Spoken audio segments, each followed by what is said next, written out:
안녕하십니까. 포항에서 명리학 연구소를 운영하고 있는 백상입니다. 유튜브의 검색어는 백상명리이고 구독을 눌러 놓으시면 제가 올리는 동영상을 바로바로 보실 수가 있습니다. 오늘의 10분 명리학은 12지지 중에서 자수가 되겠습니다. 자수는 주요 궤에서 음의 기운이 있는데 비로소 양의 기운이 처음 시작한다고 말씀드렸고, 이 양의 기운이 시작하는 무슨 양은 세로라고 말씀드렸습니다. 양의 기운. 그 다음에 횡으로 가는 것은 음의 기운입니다.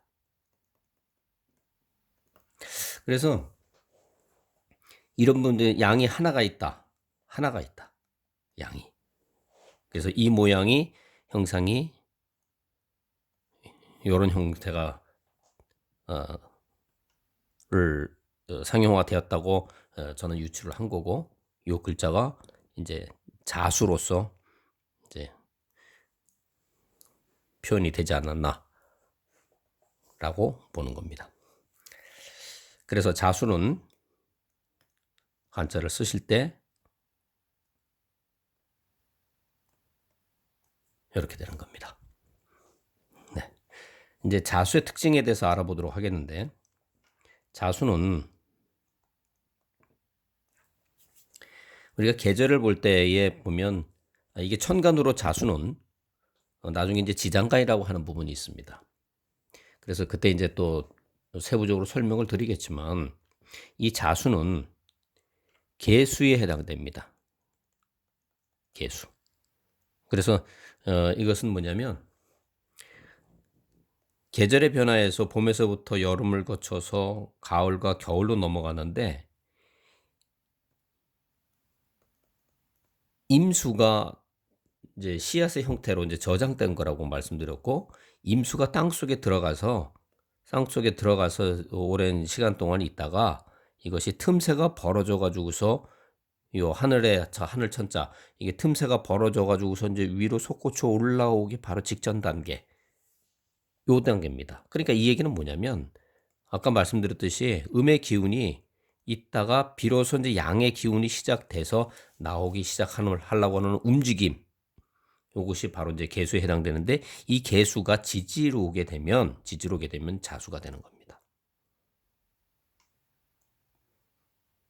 그래서 이 자수가 되다 보니까 우리가 그냥 오행상으로 자수 하는데, 결국은 이거는 뭐냐면 물이란 얘기죠. 물. 그 다음에 아까처럼 이제 갇혀져 있던 게 이제 뚫고 나오려고 그러면, 이 갇혀져 있던 것이 뚫고 나오려고 그러면 지금 갇혀져 있는 이 상태는 아직 밖으로 나오지 않은 겁니다. 그러니까 어둡다는 거죠. 어둡다.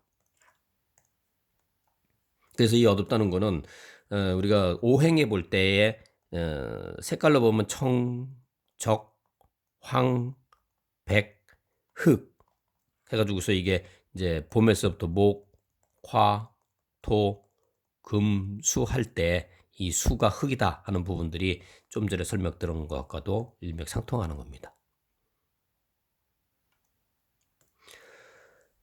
다음 이제 자라고 하는 부분들이 비로소 이제 틈새가 벌어지기 시작하면서 나오는 거니까 뭐가 되냐면 이제 이렇게 새롭게 이제 이렇게 하는 어떤 그 시작점을 의미도 하기도 합니다. 네. 그래서 지금 결국 그렇다 보니까 이제 그다음에 또 이제 동물로 이렇게 상용화를 대응을 시키면 쥐에 해당되죠. 쥐. 그래서 이제 여기에 나와 있는 물, 어둡다, 시작, 쥐, 이제 이러한 내용을 가지고 이 자에 대한 특성을 확인할 수가 있는 겁니다. 자, 먼저 어둡다. 먼저 물부터 해볼까요? 물. 물에 해당되는 부분이 뭐가 있습니까? 물. 우리 일상에서 나오는 거. 샘물 있죠, 샘물. 샘물. 그 다음에 사람 몸에서 있는 거. 사람 몸에서 있는 거. 정자. 그 다음에 이제 우리가 보통 이제 몸속에 또 있는 것 중에 이제 혈액도 해당이 될 수가 있습니다. 이런 거.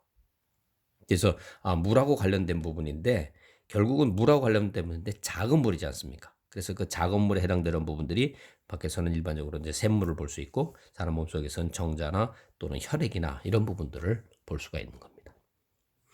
자, 어둡다. 어둡다. 자, 그럼 어둡다 하는 건 뭐죠? 한밤중이죠.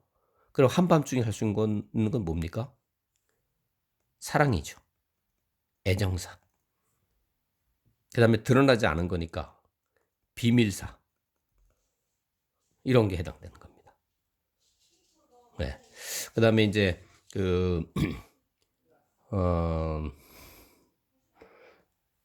그다음에 이제 또 시작이라고 하는 부분들을 본다 그러면 시작을 한다고 하는 거는 이제 처음 이렇게 나와서 하는 거니까 이제 우리가 이제 기초, 물리 네, 이런 부분들 시작하는 거죠. 그다음에 이제 없는 걸 만들어내는 부분이니까 뭐 창조하는 거라든지 네, 이런 부분들이 해당이 될 수가 있습니다. 또 이제 쥐라고 하는 부분 일단 큼직큼직한 것부터 먼저 해보겠습니다. 쥐라고 하는 거는 어떻게 되죠? 상당히 예민하죠. 눈치가 빠르지 않습니까? 네. 그래서 신경이 좀 예민하다. 그 다음에 쥐는 가만히 있지 않습니다. 항동. 항동이라고 하는 거는 항시 움직인다 이런 뜻입니다. 항시 움직인다. 그러니까 결국 뭐냐면 이거는 분주하다. 분주하다. 이렇게라도 또 표현을 할 수가 있는 겁니다. 그래서 이제 또 이 부분에서 이제 또 볼 수 있는 부분들이 뭐냐면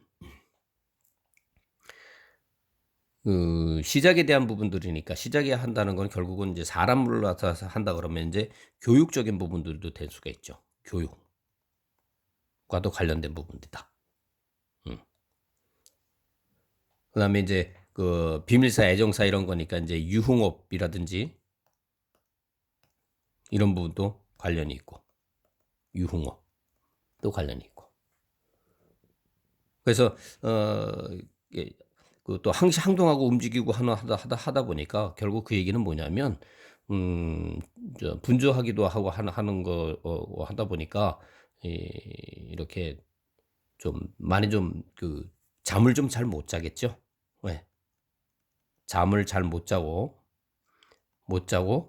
그다음에 잠을 잘 못 잔다고 하는 건 결국은 수심이 깊다 이렇게도 볼 수가 있는 겁니다. 수심이 깊다.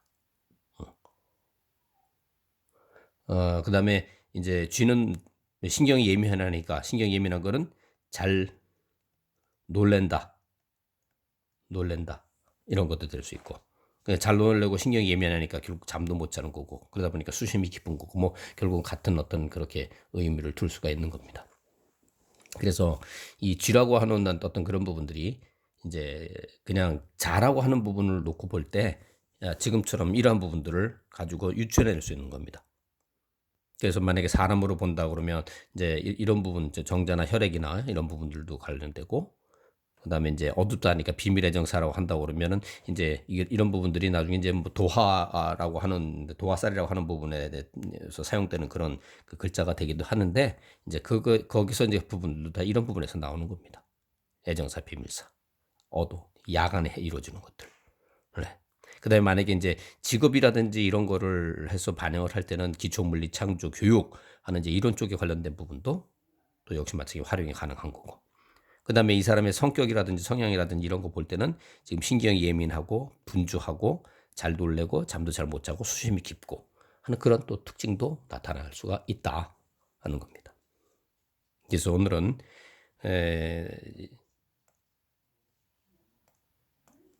12지지의 처음 글자인 처음 시작되는 자수에 대해서 알아봤습니다.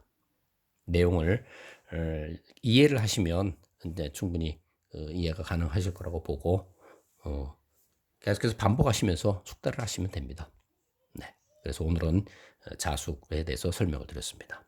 오늘은 여기까지 하도록 하겠습니다. 감사합니다.